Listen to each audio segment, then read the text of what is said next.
Hey, so I get asked very similar questions by yoga teachers, by clients, and I just wanted to come on and share a few of those questions and answer them on here. So, yeah, maybe you had those questions or maybe you ask other people.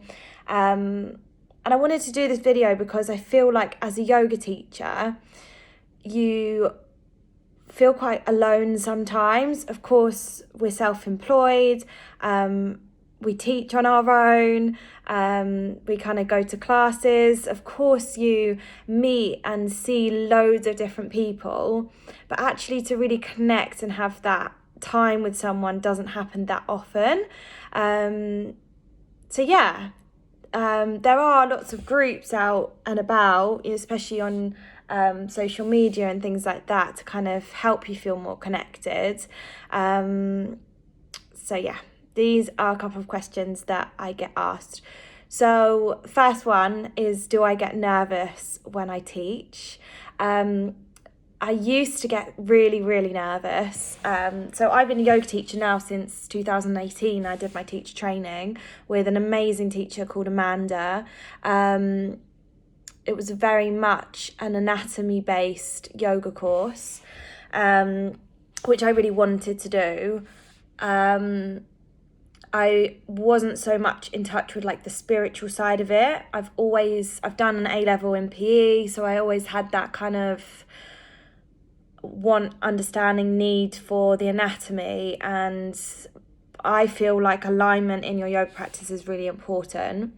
So I did my yoga teacher training in September 2018 with Amanda, and I didn't really take on board how you actually have to teach someone how to do yoga. That sounds really silly, but that real, like, everyone's going to be looking at you.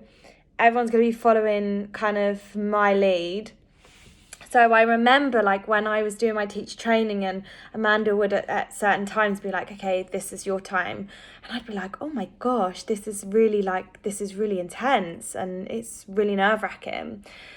Main thing I think you should to remember is that your yoga students will know that you're human. Like, we all make mistakes. I still make that thing of like, I don't know which side I'm doing, my left or my right, if I've repeated that already, especially if you're teaching more than once a day.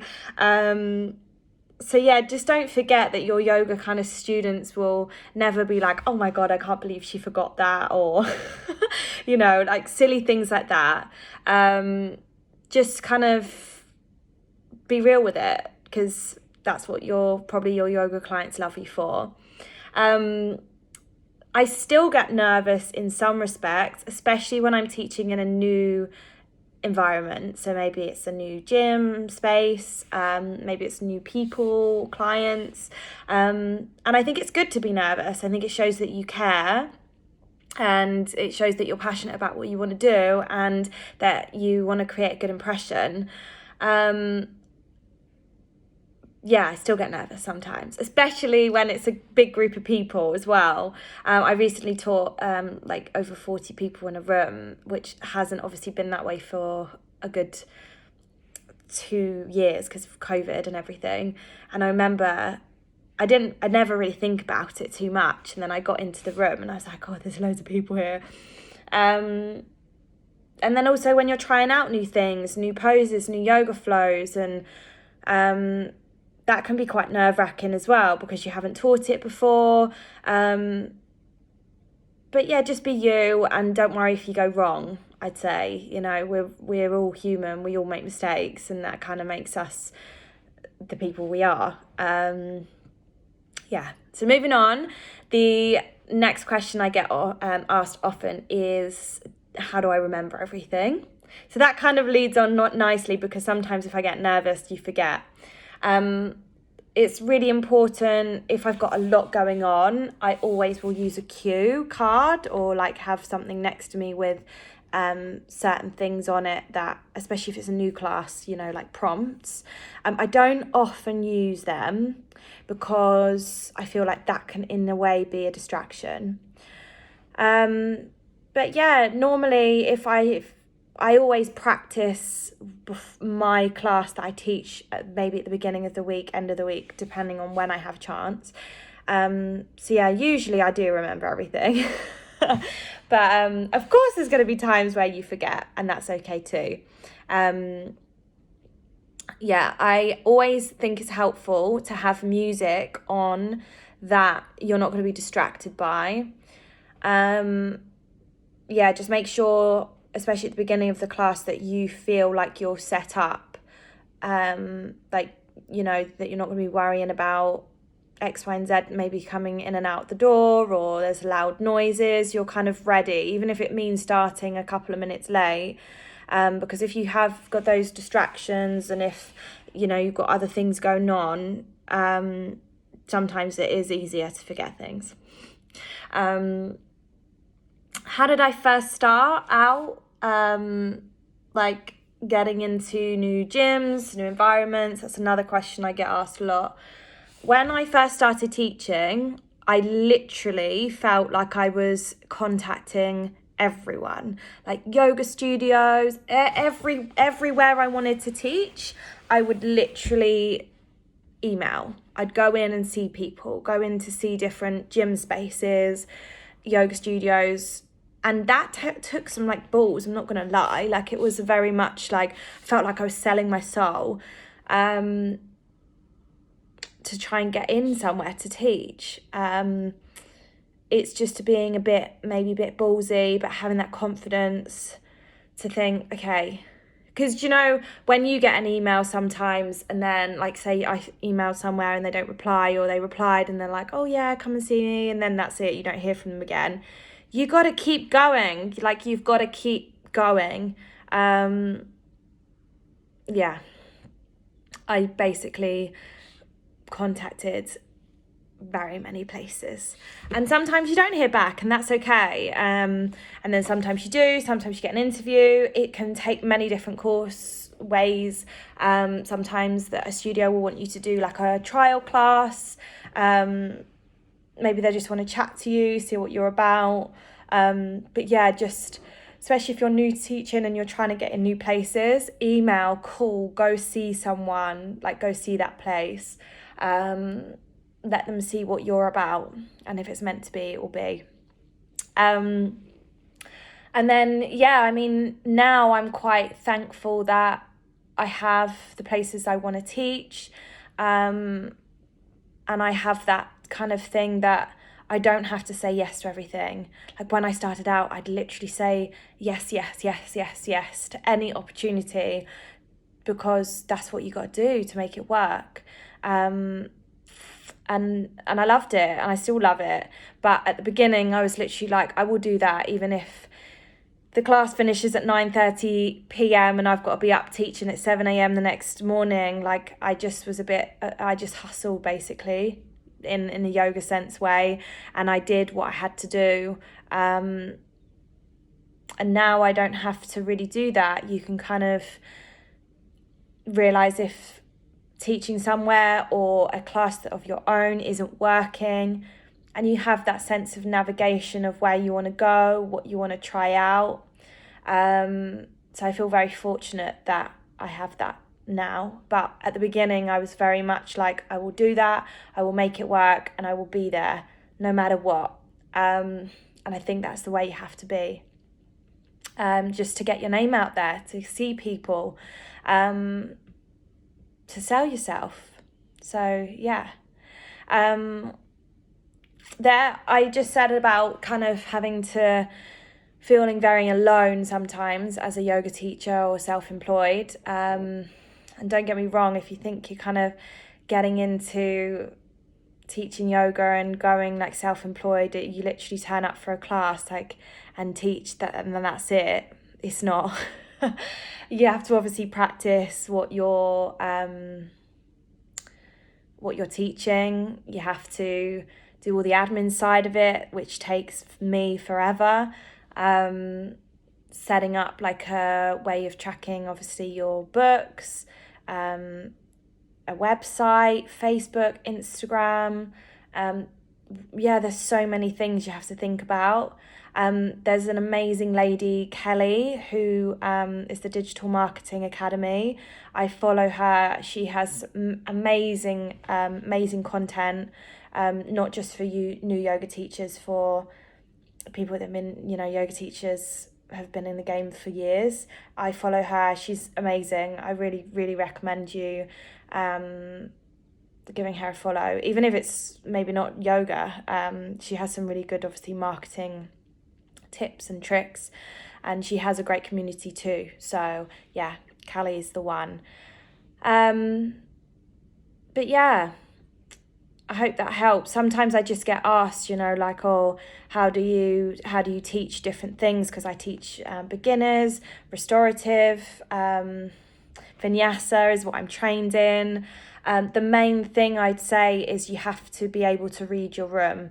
Like, even if you go into a room of students or yogis and you've got a set plan, you have to be able, I feel like you have to be able to read your room. If people finding it tricky, take some modifications to make the class easier.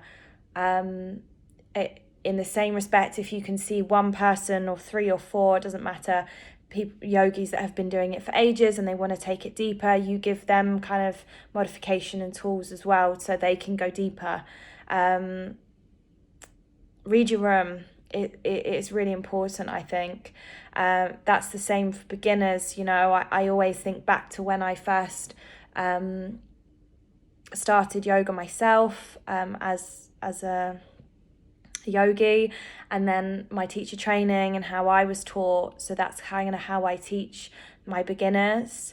And then I have my private clients who I know really well and what they like, what they don't like. But I always, weekly, I have a kind of a plan-ish of I do have a planned class, and then I will adjust that class and tailor it to who I am teaching. So beginners, it will be hands on the floor or hands on the mat, knees down if you need to, slowing it down slightly, and then obviously taking it deeper for the clients that can take it deeper. So yeah, read your room. That's a massive tip. I would say that I wish someone kind of gave me, being able to kind of look at who you're teaching and what they want from their class. And it's really tricky, sometimes when you're teaching and you've got really, especially in like a studio environment, and you've got, beginners and advanced in one kind of room. But give those variations, give them different modifications so they can take their practice where they want. Sometimes they get asked, if I'm going on holiday or something and someone's covering me, they're like, oh, what do you teach? What's your style? So they can be similar. Or I've sometimes done that in the past. But I don't think you can be like that. I think you have to be you. I think you have to be, if you're covering a class, be like, look, I'm not your usual teacher. This is how I do it. I hope you enjoy your practice. If you are authentically you and teach the way you teach, you will you'll feel more confident. You're not going to try and be another teacher, especially if you're covering, and then you'll gain your own following. I think that was something that I was told a lot actually when I first started, like, just find your style and run with it. And I was like, no, like I wanna like cater for everyone, and I want everyone to like me and everyone to love me. And I soon realized that was not gonna happen. Just because everyone likes different things, like, it's really normal. Like I put myself into that yogi's shoes, so I prefer different teacher styles than others.